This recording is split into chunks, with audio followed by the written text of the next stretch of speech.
Well, here we are again. Yeah, starting to feel like a second home. Well, at least this is finally almost over and we can forget about the general homicide murders. I wouldn't count on it disappearing just like that. I can't imagine Rachel letting go even if Julie's convicted. Hey, good afternoon, all. Oh, hello. Wow, you seem to be very cheerful.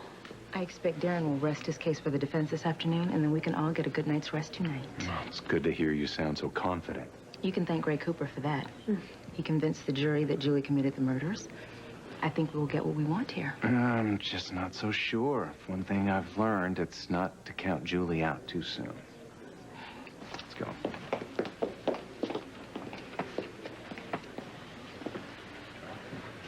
Hey. Hi, Eve. Eve? Hi, Doc. Hey, look at that. Chris is still sitting right by Rachel. Well, I guess she didn't get the boot. You know what it makes me think is when she gets her claws in somebody, there's no pulling her off of them. Cut that out, Lucy. Okay. Sorry, I will cut it out. Listen, tell me, do you think Julie's going to take your advice? It doesn't really matter because she doesn't have much of a chance of being acquitted. Oh, Scott, something just tells me this isn't right. If she is convicted, it somehow isn't right. Lucy, just because she thinks she's innocent doesn't mean...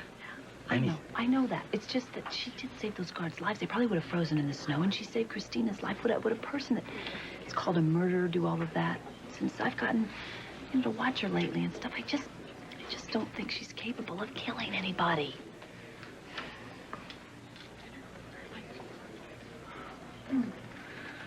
Wow, this is it. All rise. This trial court of the state of New York is now in session. The Honorable Anita Martin presiding. Please be seated. Counsel, I've instructed the bailiff to hold the jury in the jury room. I have just been informed, mistakenly I hope, that Mr. Leopold is no longer representing the defendant. Is this true, Mrs. Ramsey? Yes, it is, Your Honor. Do you care to explain the situation?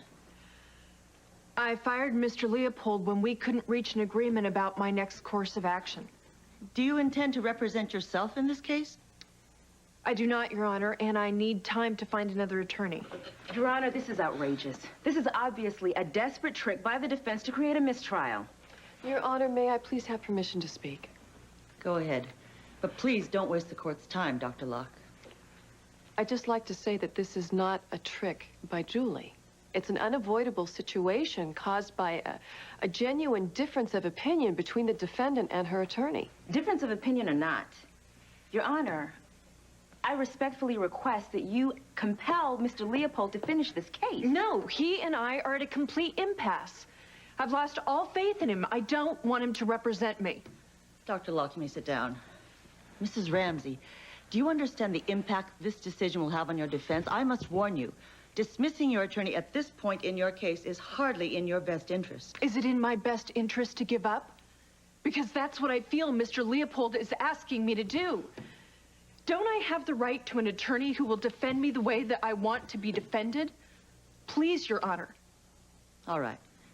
But let me make myself clear. I will not permit this to become grounds for a mistrial. I understand. I was under the impression you intended to rest your case today. I will appoint a public defender to wrap this up, and we can let the jury get to work. Pardon me, Your Honor. Yes, Dr. Ramsey. My wife would like the opportunity to find a new attorney, but we're going to need a little time to, bring someone else up to speed. The defendant should have considered that before she fired her representation. Your request is denied. Judge Martin, my life is at stake in this courtroom. Please give me this last chance to defend it. I am begging you, Your Honor. We only need a little time to get this straightened out.